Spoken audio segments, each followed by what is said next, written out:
This build is sponsored by Wood2Works, where you can get quality woods for your luthiery, turning, and carving needs.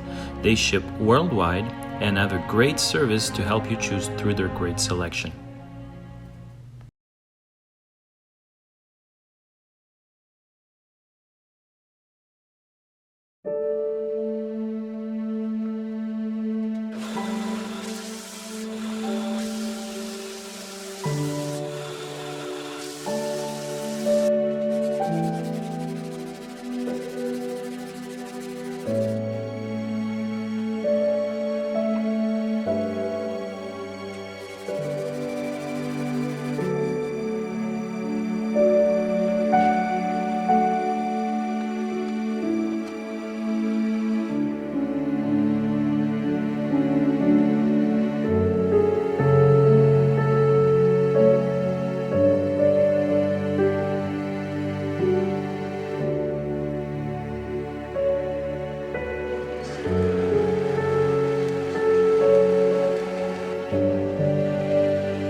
So as you can see here, the grain direction is going in the opposite direction as the actual peg head. The reason for that is because we want to reinforce this section where we have this little bit here, because this doesn't have a lot of material holding it and it tends to break. So by adding this piece here, this plug, with the grain direction perpendicular, it actually helps stiffen this section.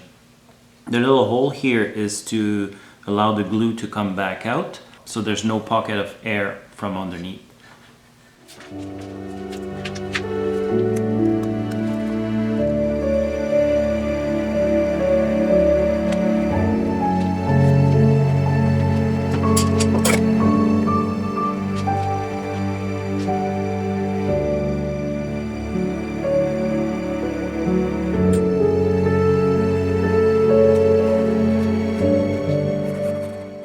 Okay, so I spent a few minutes here making sure everything was going to fit, making sure that with the veneer, the ebony veneer on top here, the top would not protrude from the actual peg head top.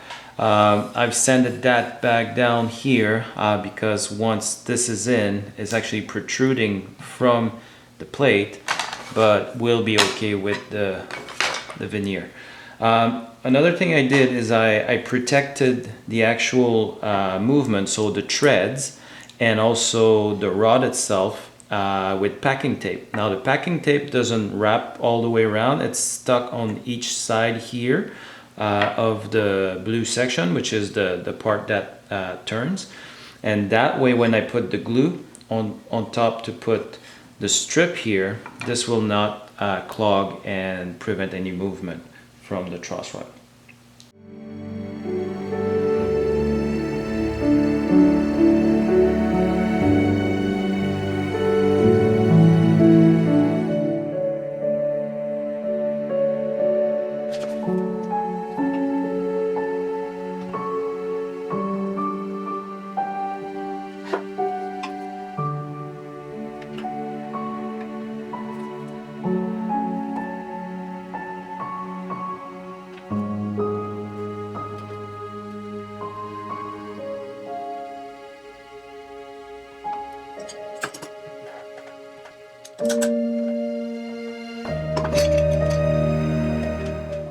So while this is dry, I'm going to work on the ebony veneer. Those are sold as 4x8. This one, unfortunately, is just a bit under 4 inches wide. So if I put it on here, you can see I've got like a big 1/4 inch protruding on that side. So I was actually hoping for something that would be just a tiny bit oversized when I put the design there. But what I'll do is work with what I have.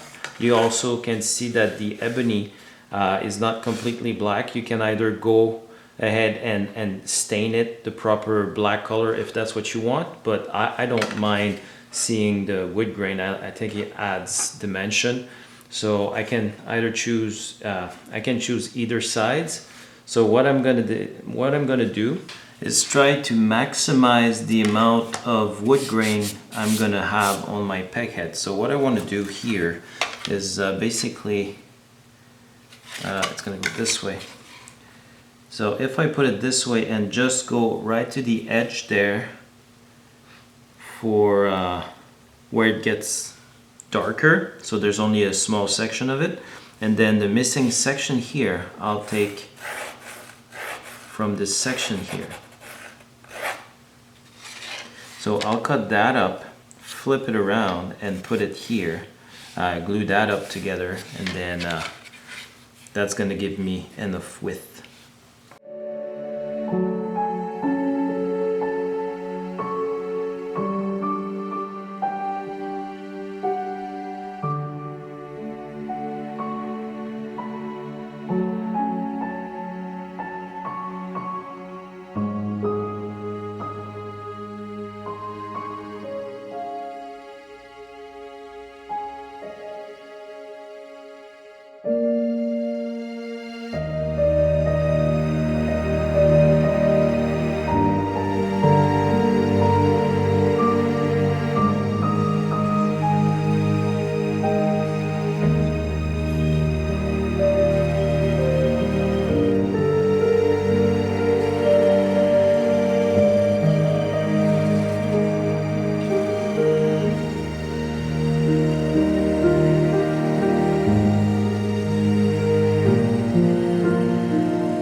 Well, time to change the blade.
So I did a bit more layout here on the back of the peg head.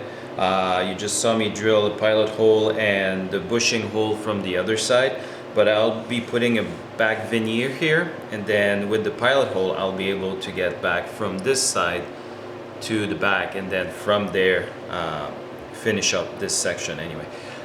So I use those tuners, which are going to be my tuners. I didn't show anything on the video because it all depends on your tuners. Different manufacturers have different distances or location. Some of them, the old style, has the gear the other way. I prefer those ones because once the string pressure is applied, it actually go towards the gear instead of moving away. So that those usually I usually get the gear under instead of over. Those ones are Grover tuners.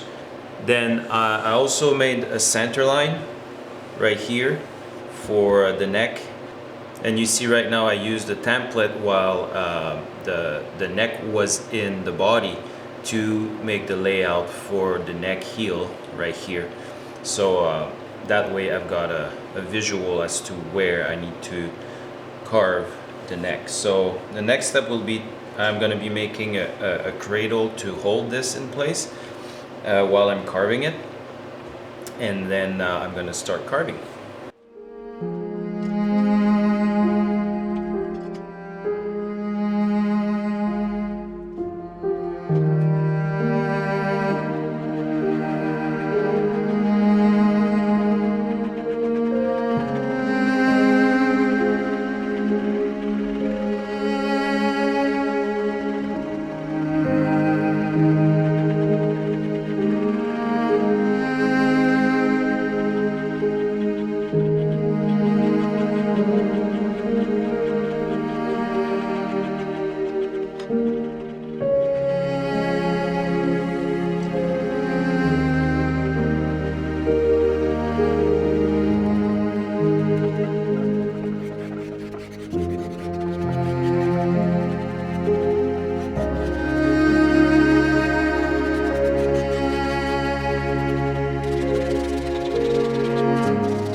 Once again, thanks again for stopping by. We made some pretty good progress on the Mandocello in this section.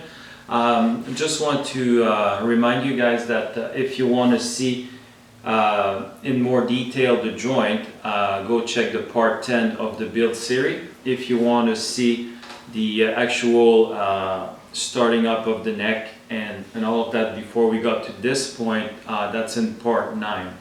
But coming up, I'm gonna have to do a little filler piece here for the fretboard to sit on. I already started working on the fretboard, as you can see here. It's a bit narrow because I'm gonna add some binding on each side, so that's the reason. At this point, all my holes are ready to accept all the tuners, so once the back is on and the fretboard is made with the frets, I just need the bridge and then we'll be able to string it up, because I've got all the parts that I need to actually get to that point. So that should be coming hopefully sooner than later, and hopefully everything's going to go well from this point on. I want to thank again Bow River Wood 2 Works for sponsoring this build by providing most of the woods that I'm using for this build. They've been amazing. Once again, I'm really happy with the wood that I got for this build. If you have any questions, please leave them in the comments below. Let me know what you think of the build so far. Don't forget to share this video with people that might enjoy content like this. If you're new to my channel, don't forget to subscribe. You can also follow me on Instagram and Facebook. Once again, thank you all for stopping by and watching this video. I really appreciate your time, and until next time, I wish you well.